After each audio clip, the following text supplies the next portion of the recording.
Hello, magandang araw may tanggap ulit tayong welding inverter na Dydin 300, yung analog type. Ali, yan. So, hindi ko alam kung anong sira, pero matagal na siguro tong hindi ginagamit. Sa itsura pa lang kasi yung indicator wala na. So, hindi ko na i-testing o isasaksak para bubuksan na lang natin yung low para malaman natin yung problema. Tsaka ito na yung ginamit, wala na, maliliit na yung cable na ginamit. So bubuksan muna natin to para malaman natin yung anong nasa loob.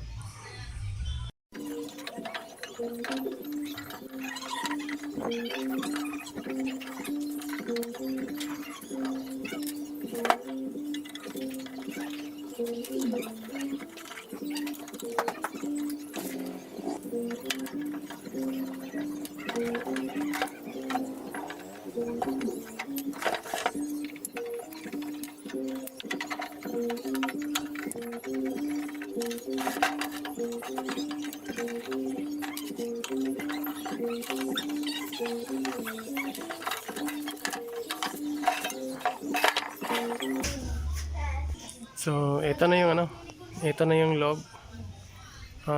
Yung design nito parang powerhouse na 200 mAh yung design, kasi halos magkaparehas lang sila ng design. Pero wala na, pinagawa na pala to sa iba kasi yung capacitor yan, siya yung gumawa, ayaw mo lang ibalik sa dati.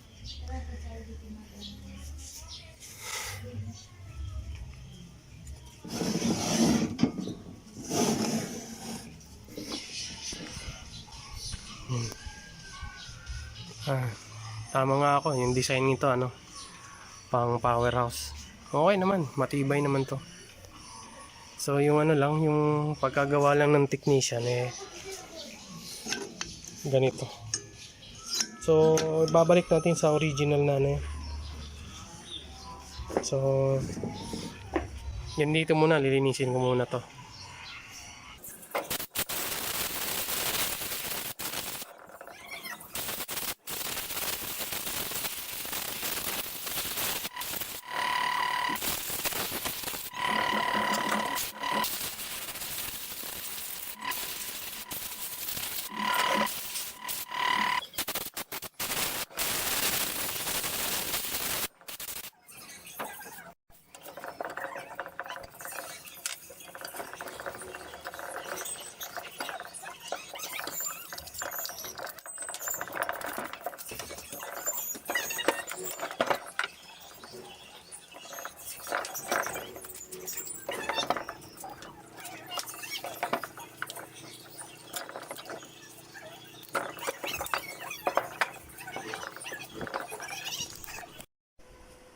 So ito na yung board try muna natin mag-tester kung may short ba to o wala. So dito tayo mag-test ng mga short.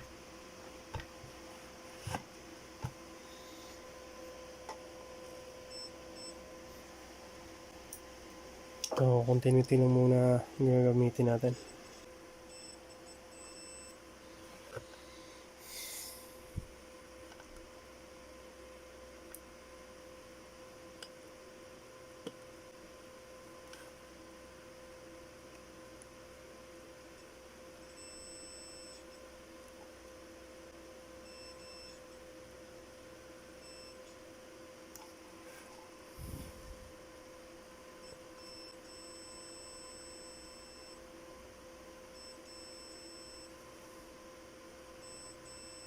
So shorted yung MOSFET.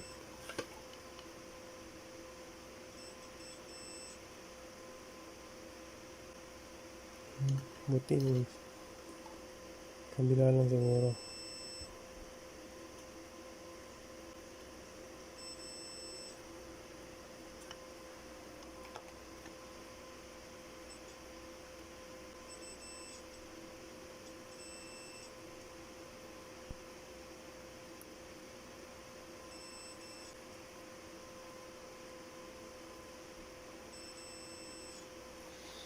So itong parte lang yung ano, shorted. Tanggalin natin.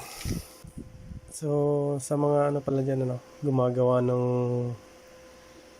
welding inverter.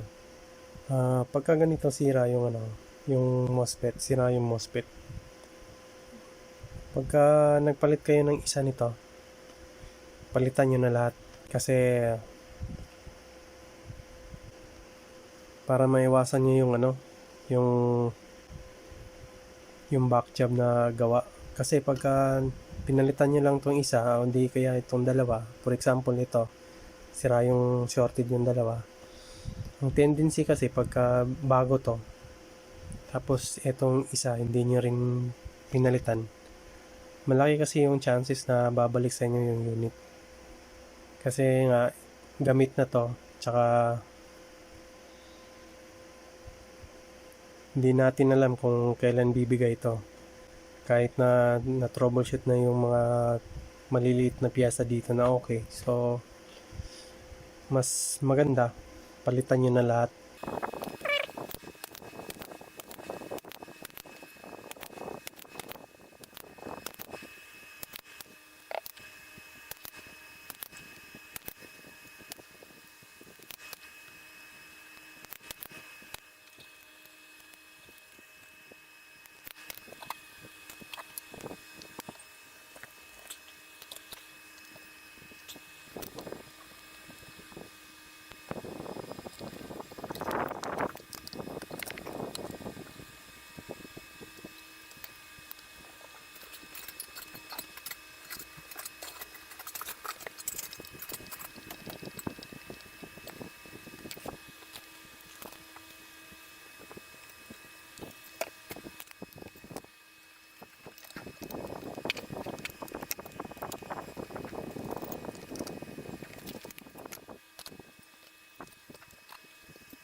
Sira din to.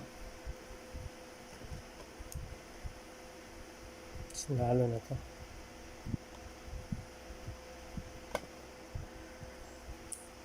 So, ito yung buo.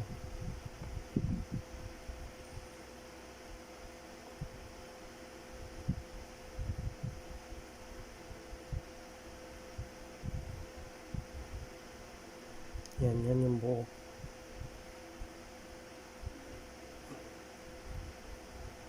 Pag ginawan mo yung base, yan, palo parehas.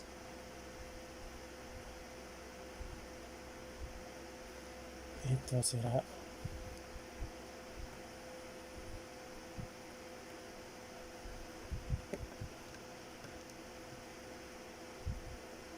Yan, mga palo.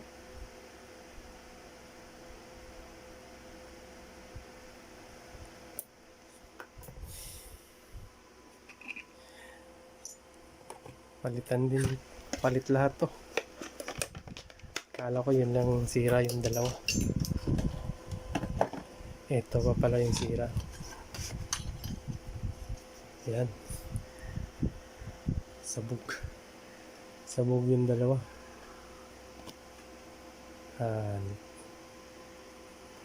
So palitan na natin lahat to.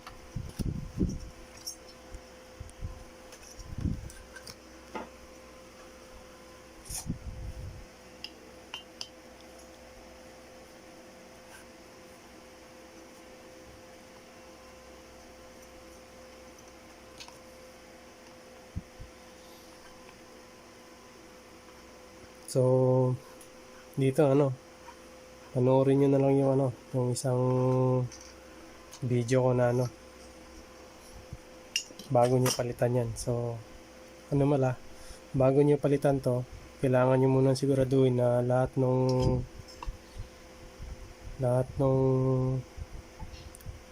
nagko-control nito dito, ito, lahat nung nagko-control yan, yung maliliit na pyesa buo. Huwag kayong magpapalit ng IGBT na hindi nyo na-check to, kasi ganun din. At saka yung yung ito, yung PWM na yan, itong control na PWM board, huwag kayong magpapalit ng IGBT kung hindi nyo na-check to. So para malaman nyo kung panoorin nyo yung isang video ko. So tanggalin muna natin to.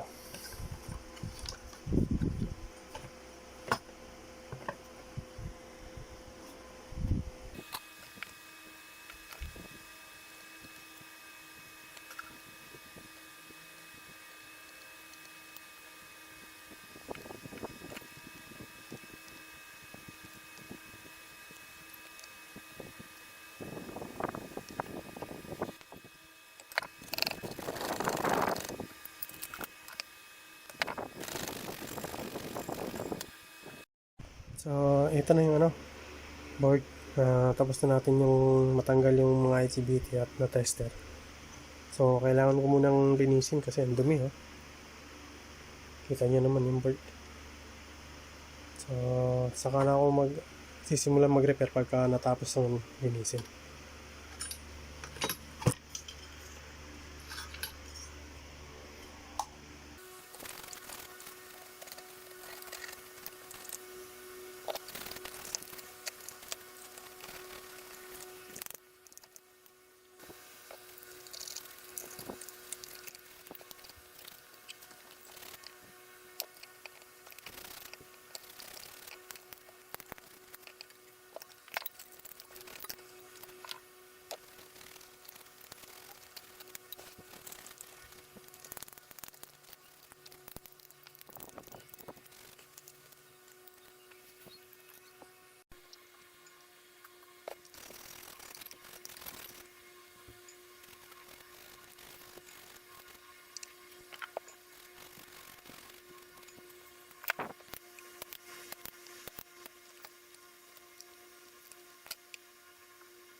So ngayon bali te-tester natin yung board kung saan yung kung ano yung may sira dito, kasi hindi naman sasabog yung IGBT natin kung kita nyo may talaga yung mga ng putok. So hindi naman puputok to kung walang nasira rito. So kailangan nating mahanap yung mga nasira rito sa So kailangan lang muna nating continuity, shorted lang muna hanapin natin, saka na yung open.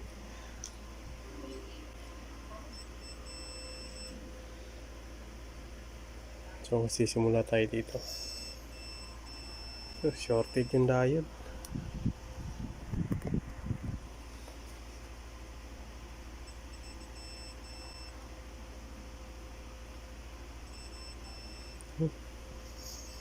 Shorted din.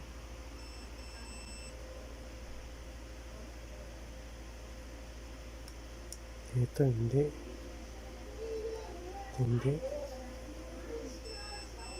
Shorted din. Daming shorted na dahil na. Shorted din.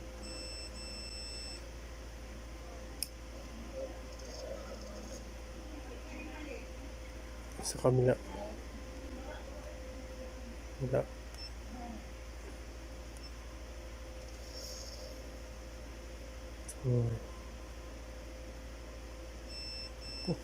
Shorted din.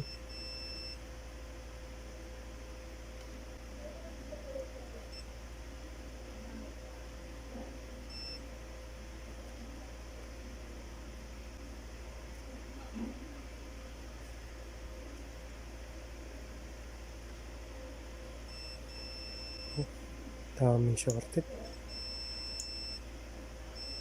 Shorted din.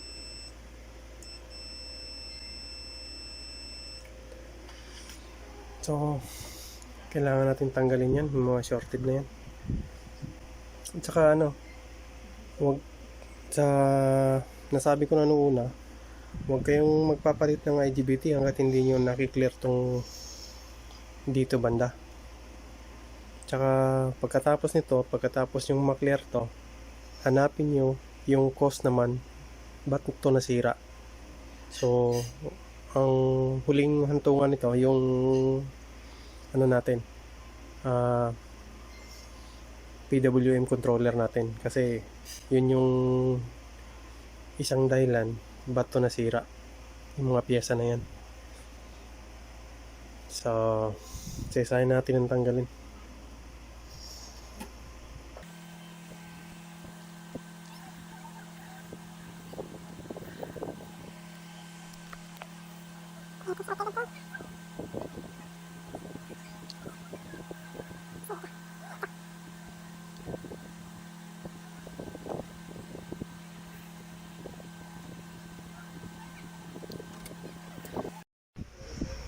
So check ko muna yung mga resistor para kung may sira ba, para mapalitan natin yung mga sira na resistor kung may makita tayo.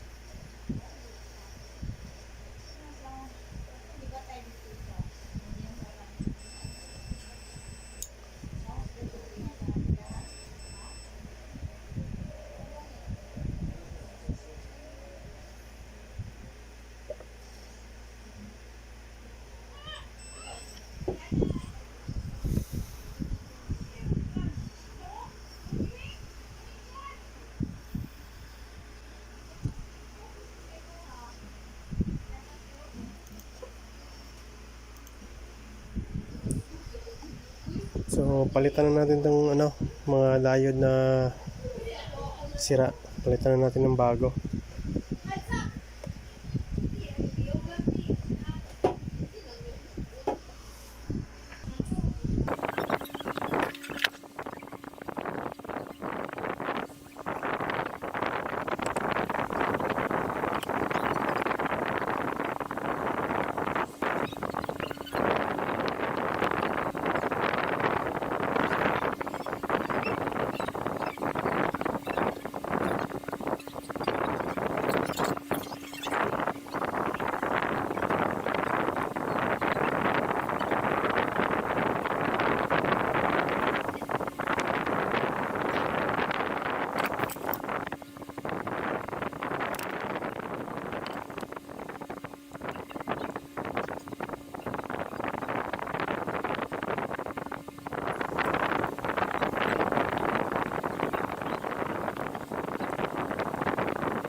Hello.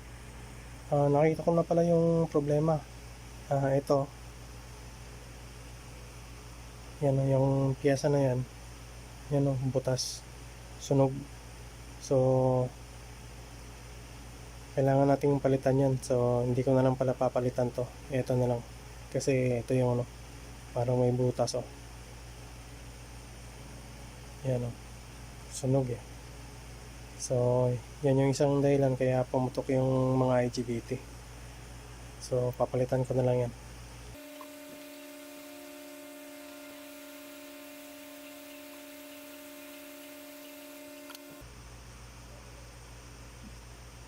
So, ito na yun guys oh. Ito na yung pyesa na tinanggal natin.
Hello ano, titingnan pala natin yung ano, batay dun sa ano, sa diagram, sa block diagram. Kailangan nating masukat yung base emitter ng 5 volts to 19 volts kung meron ba. So according dito sa ano natin, sa block diagram natin,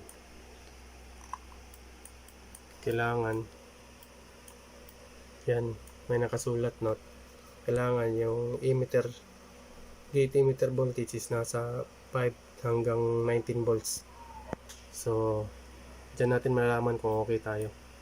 So, ito yung ano niya, diagram niya, block diagram niya. Tsaka according naman dun sa ano, dun sa ano ng IGBT, gate emitter yan. Yung gate emitter voltage is nasa negative positive 20 to 30 volts. So pasok tayo dun sa ano niya. So, kailangan natin yung voltahe na yan. So balik tayo dito. Yung nakasulat doon 5 to 19 volts AC.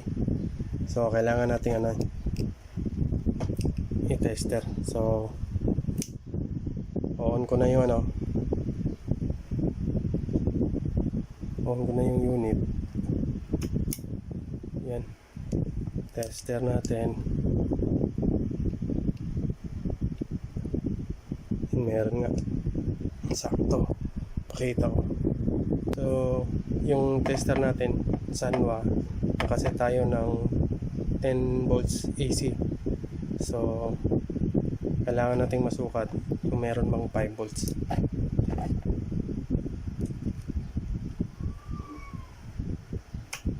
So on ko na, tapos sukatin natin. So yan, meron o. So sakto na tayo. Yan.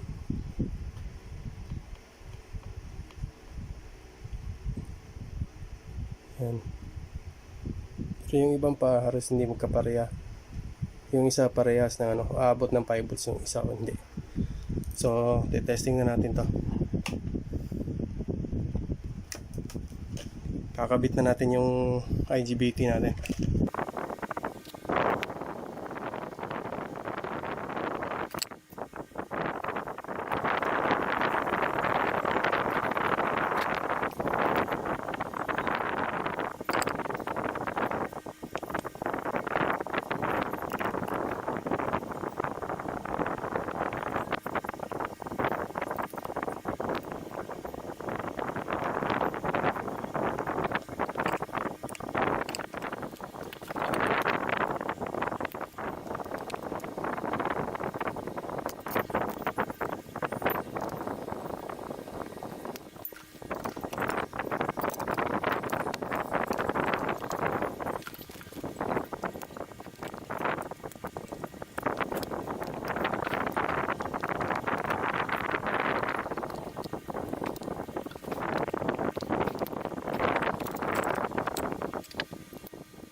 So, okay na yung board natin, ano. Review ko lang, ano, para doon sa mga gumagawa. Huwag kayong magpalit kagad ng sirang nakita nyo na sira yung IGBT. Huwag nyo kagad palitan. Hanapin nyo muna yung mga sira doon sa control ng IGBT natin, yung mga parts doon na maliliit. Baka may sira doon. At saka yung pinaka-importante, yung PWM control board natin. So, sa case na to, nakita natin na kasi may ano na yun eh. May parang butas na ng ano doon. Indication na ano. Sira yung ano natin, yung piyesa natin doon. So, pinalitan natin yun. So, hopefully, gumana na siya. So, ngayon, i-assemble na natin doon sa chassis niya. Tapos, subukan na natin i-welding. So, dito muna, assemble ko muna itong welding na to sa chassis niya. So, hello mga boss. Ito na yung ano natin. Welding inverter na dahil din na ano. Nakikabit ko na yung ano board sa casing. Tapos pinalitan ko na rin yung ano yung dalawang connector, terminal connector. Tsaka ginawa natin ng paraan dito. Yan. Ginawa natin to. Kasi ito yung dati. Yan o. So wala tayong kaparehan yan. So ginawa natin ng paraan. Yung dalawa. Yan. Kasi sira na rin yun. Tsaka ito. Yan o. Sira na. Kailangan nating palitan. So nasa sa inyo na kung anong diskarte nyo sa ano, paano nyo sabihin sa customer na paano nyo sisingilin sa mga ginawa nyo. So nasa sa inyo na yun. Hello, pag pinalitan nyo pala yung terminal, ibigay nyo pala, isama nyo yung ano, yung ano, male connector. Eto. Kasi sayang naman, bago na yan. Tapos ibabalik pa rin nila yung dati nilang ano. So kailangan nyo ibigay ito, yung doon dalawa. So bali dalawa yan, isahan dito. Tigi isa. Para ayos naman yung ano, gawa natin. So subukan na natin itong i-testing. So on na natin.